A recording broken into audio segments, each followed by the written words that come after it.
tudta átvenni a labdát, ez viszont egy jó kiugratás Lanzafame felé. Lanzafame, két védő is előtte, Lanzafame mellé! Az első zicser a mérkőzésen a 7. perc legvégén, Davide Lanzafame hagyja ki. Hát valami ilyesmire számítottak a Honvéd szurkolói, nem arra, hogy Lanzafame majd helyzetet fog elpuskázni, hanem arra, hogy egyáltalán jönnek a hazai lehetőségek. Laposan középre és hegedűs. Majdnem a saját kapujába juttatta ezt a labdát Hegedűs János, de így viszont bravúros szerelésként könyveljük el ezt a kísérletet. Itt még az előző szituáció, amikor Lovric vissza tudja fejelni, és Lanzafame valóban nem volt lesen.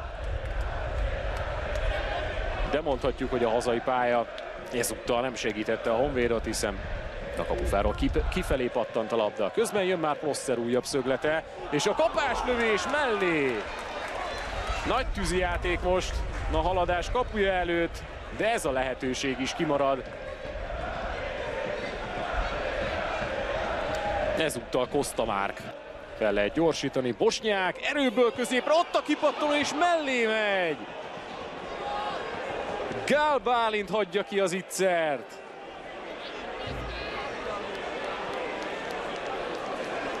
Hát jól tette Bosnyák, hogy kapásból, erőből középre rúgta ezt a labdát. Itt.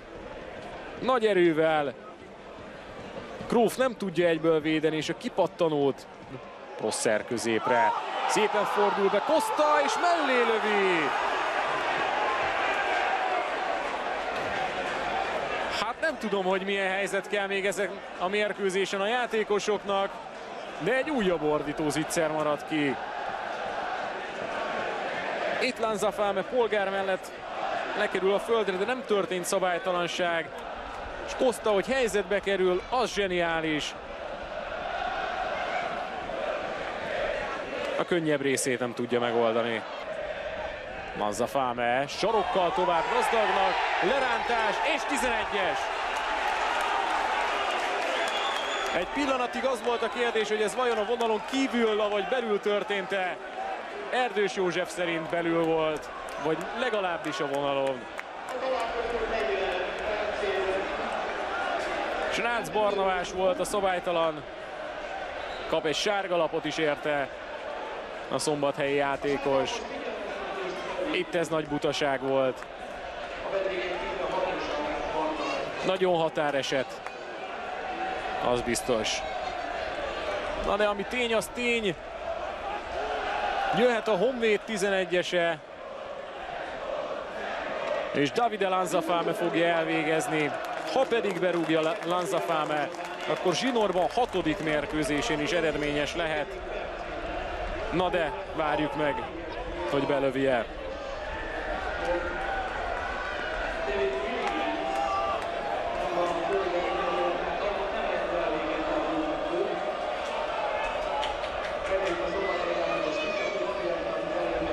Erdős József még némi várakozásra szólítja fel Lanzafamét, méghozzá azért, mert a túloldalon David Williamset ápolni kell.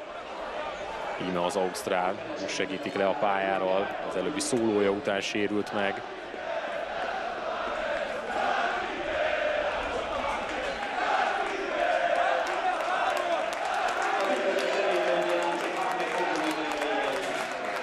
És akkor Lanzafame leállítja a labdát a büntetőpontra, vele szemben pedig Rózsa Dániel. Király Gábor nagy 11-es ölő volt az előző szezonban, lássuk, hogy Rózsának sikerül-e. Belövi Lanzafame. Megszerzi a vezetést a Budapest Honvéd. Davide Lanzafame zsinórban 6. mérkőzésén 6. gólját is megszerzi, és ezzel feljön a góllövőlista 2. helyére, közvetlenül Böde Dániel mögé. És természetesen oda az északi kanyarhoz megy örülni a gólja után. Nagyon magabiztosan, Rózsa jobbra mozdul, de Lanzafame a bal sarkot választja. Az első félidő végén tehát megszerzi a vezetést a Honvéd. És nem érdemtelenül, azt kell, hogy mondjam. Nézi, hogy ki jön középen. Costa egyedül eddig. Prosser fordul rá, 2-0. Egy villámgyors akció a félidő végén, és Prosser Dániel a gólszerző. Nagyon szépen csinálja Prosser.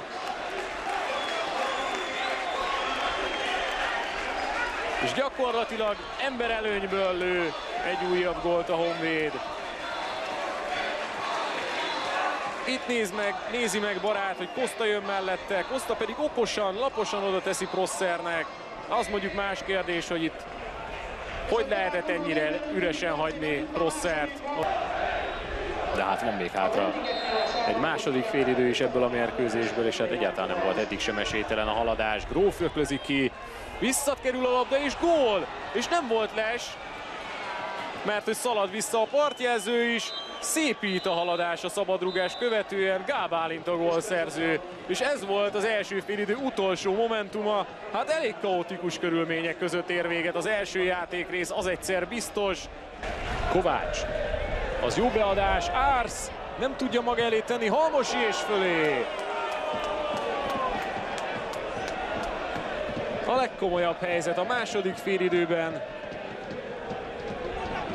De nem Halmosi Péter helyzete volt a nagyobb, hanem itt Árszé, aki, hogyha jobban át tudja venni, egyedül szemben van a kapuval 10 méterre. De rosszul oldja meg ezt a helyzetet.